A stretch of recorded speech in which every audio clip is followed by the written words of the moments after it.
Okay, so this happened. I'm not really too sure what the big deal is. Okay, yeah, Bruce did kinda act like a dick for bringing Jason back to the place where he died, but overall was still a good issue, which I'll get into more detail on later in this episode. And yeah, okay, can we just all chill out? I mean, seriously, just calm down, guys. Yeah? Yeah, okay.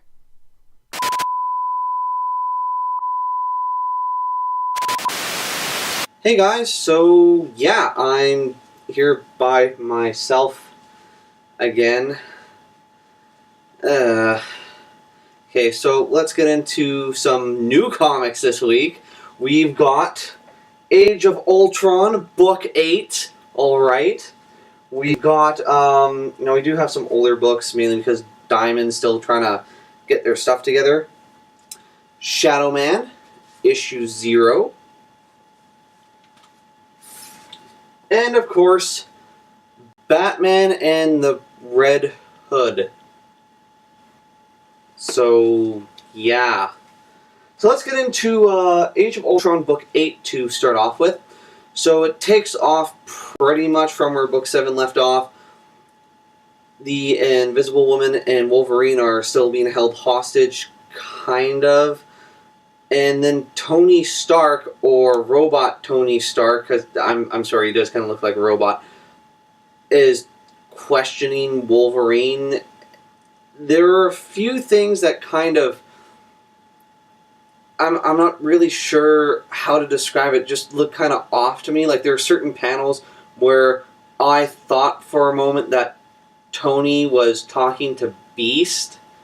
I'm thinking that's just a lighting, but once I flipped the page, it was like, oh, okay, yeah, it is Logan. Overall, still really awesome book, really awesome issue, and this one, Morgana, or not Morgana from King Arthur, but Morgana from, outer space, shows up and brings like this giant army of aliens to come and attack New York. And then all the, not the Avengers, all the Defenders show up and start to kick ass, and then it just ends. I mean, I was kind of disappointed. There is a small part where this universe's version of Wolverine and the Thing are like, screw our orders, let's go and break them out because, well, because. And actually, one of the things that is kind of funny to me, even though it's an alternate universe, Charles Xavier's still in the wheelchair. That kind of makes me laugh. I know it shouldn't, and I know that makes me a horrible person for laughing at that, but it's kind of funny. It's like that guy just can't win. I mean, in one universe he's dead, and this universe he's still stuck in a wheelchair. I'm feeling really sorry for Charles Xavier. But overall, really good book. You know what, guys? This entire series right now, like, I went back and read all of the old books. This entire series right now is getting a go out and buy it now. Like, seriously, drop what you're doing. Well, okay, finish watching the episode first, and then go out and buy it. Because this was really good. I'm really looking forward to the trade paperbacks. Alrighty, so next up on our list is Shadowman issue 0. So this issue was kind of confusing. Okay, so as what I'm assuming most readers thought, this is kind of what I thought too. So normally when a comic book has a 0 issue, it's about that character. Well, we already know Jack's backstory because, well, that was covered in issue 1. So here I was thinking, oh, okay, this must be his father or his grandfather or maybe both or whoever. But here's the really weird thing. It's not. Like, seriously, aside from the front cover, we don't even see Shadowman. This is about, I'm not sure if I'm pronouncing his name correctly, Daria? Darkwi? Is that it? Okay, I'm getting a nod. Anyways, so, we're not really even told which one of these twins are Darkhui, but we learn a bit about that character. We learn that obviously his father was kind of a jerk, and I use that word very, very lightly because his dad was way more than a jerk. It takes place in, I would say, early 1800s. I really feel bad for this character now, knowing how he grew up, or maybe she.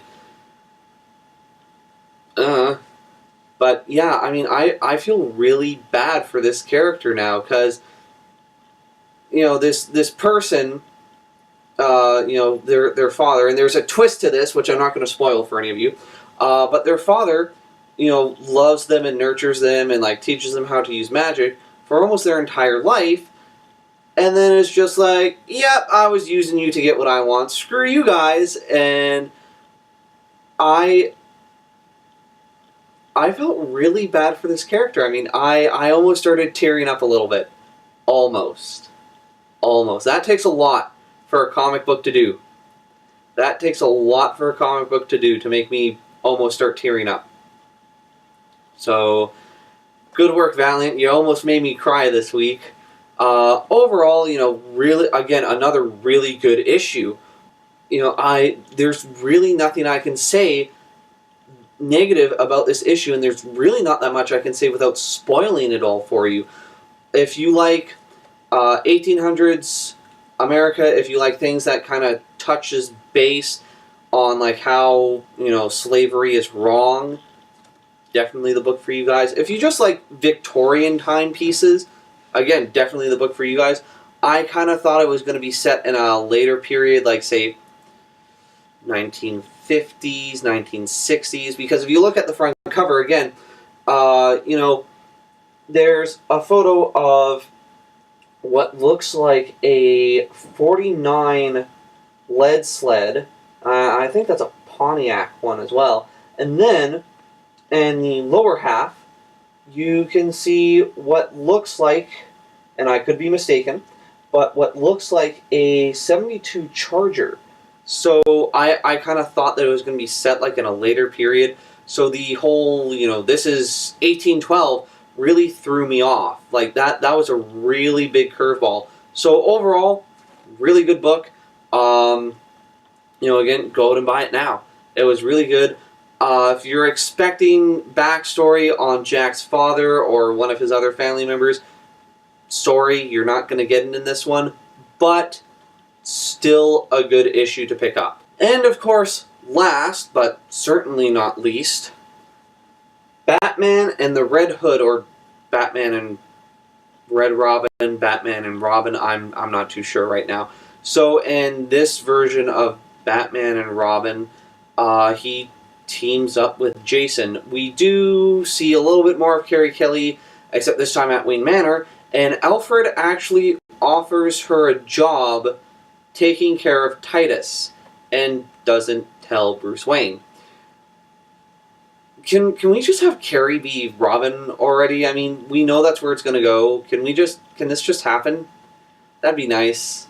Just saying. We also find out a little bit more about, you know, again, Bruce Wayne is angry and upset and depressed, and this is the part that may get me a bit of flack from the fan base.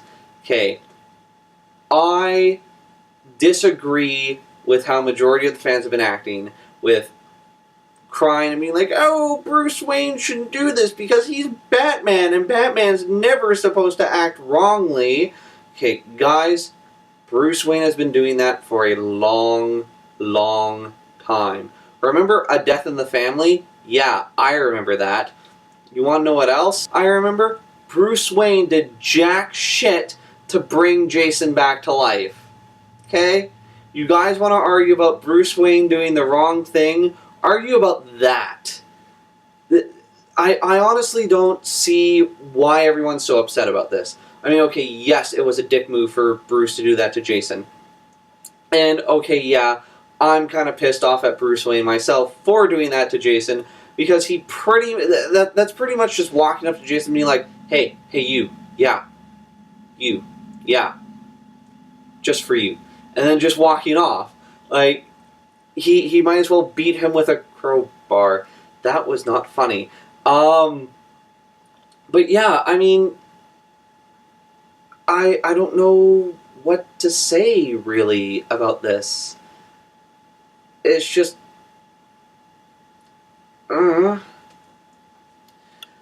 Now, there is one thing I do want to mention, and that is with the previous issue of Red Hood and the Outlaws. It says refer to Batman and the Red Hood when that issue wasn't out. So here's a helpful tip, DC. Next time you ask us to refer to another issue to find out why this is going on, you may want to make sure that issue is going to, if not be out before that one, then be out on the same day. So then that way people can go and pick it up. Just putting that out there. Overall, issue is still good. Kind of what I was expecting. I mean, I was expecting for Bruce to do something that would piss Jason off and for Jason to be like, no, screw you, I'm done. And just have him walk away. I was expecting that, but the way they did it, that part I wasn't expecting. So, it's not a go out and buy it now. So I'm going to say, I'm going to give it like 4.5 out of 5. And say, if you see it in your comic book shop, pick it up. You're not really going to be missing out on anything. It does kind of explain why Jason did what he did in the previous issue of Red Hood and the Outlaws. But other than that, you're really not going to be missing out on anything. Yeah, so I guess that's it. Oh, also, for those of you who may have been a little bit annoyed at me for not doing a recording on Mother's Day, this weekend we do plan on doing a recording, so yes, there will be an episode of TV Pop Culture up.